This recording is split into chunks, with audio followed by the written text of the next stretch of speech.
Hospital ಕಡೆ ಮುಖ ಮಾಡಬಾರ್ದು ಅಂತ ಅನ್ಕೊಂಡಿದ್ವಿ, ಆದ್ರೆ ಯಾಕೆ ನಮ್ಗೆ ಈ ತರ ಆಗುತ್ತೆ ಅಂತ ಗೊತ್ತಿಲ್ಲ.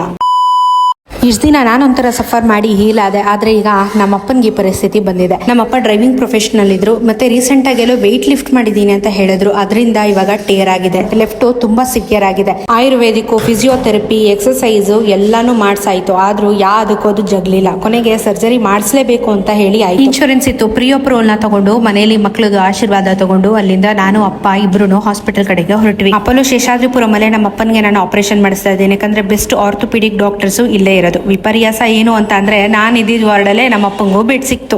ಡಾಕ್ಟರ್ ಮದನ್ ಬಳ್ಳಾಳನವರು ನಮ್ಮ ಅಪ್ಪನಿಗೆ ಇವಾಗ ಸರ್ಜರಿನ ಮಾಡ್ತಾ ಇದ್ದಾರೆ. ಏಜ್ ಆಗ್ತಾ ಆಗ್ತಾ ಅಪ್ಪ ಅಮ್ಮ ಹಾಸ್ಪಿಟ್ಲಿಗೆ ಸೇರ್ಕೊಂಡ್ರೆ ಮನ್ಸಿಗೆ ಎಷ್ಟು ಬೇಜಾರಾಗುತ್ತಲ್ವಾ. ನಮ್ಮ ಅಪ್ಪನಿಗೆ ತುಂಬಾ ವಿಲ್ ಪವರ್ ಇದೆ, ಆದ್ರೂ ನನಗೆ ಟೆನ್ಷನ್. ನಮ್ಮಪ್ಪ ನನಗ್ ಸಮಾಧಾನ ಹೇಳಿ ಅವರು ಓಟಿ ಕಡೆಗೆ ಹೋದ್ರು. 2.5 hours ನಾನು ಅಪ್ಪನಿಗಾಗಿ ಕಾಯ್ತಾ ಕೂತಿದ್ದೆ. ಕೊನೆಗೂ ಸರ್ಜರಿ ಎಲ್ಲ ಸಕ್ಸಸ್ ಆಗಿ ಅಪ್ಪನು ಸ್ಟೇಬಲ್ ಲೆವೆಲ್ಗೆ ಬಂದ್ರು. ಸೊ ಲೆಫ್ಟ್ ಶೋಲ್ಡರ್ ಟೇರ್ ಆಗಿತ್ತಲ್ಲ, ಅದನ್ನ ಈಗ ಫಿಕ್ಸ್ ಮಾಡಿದ್ದಾರೆ.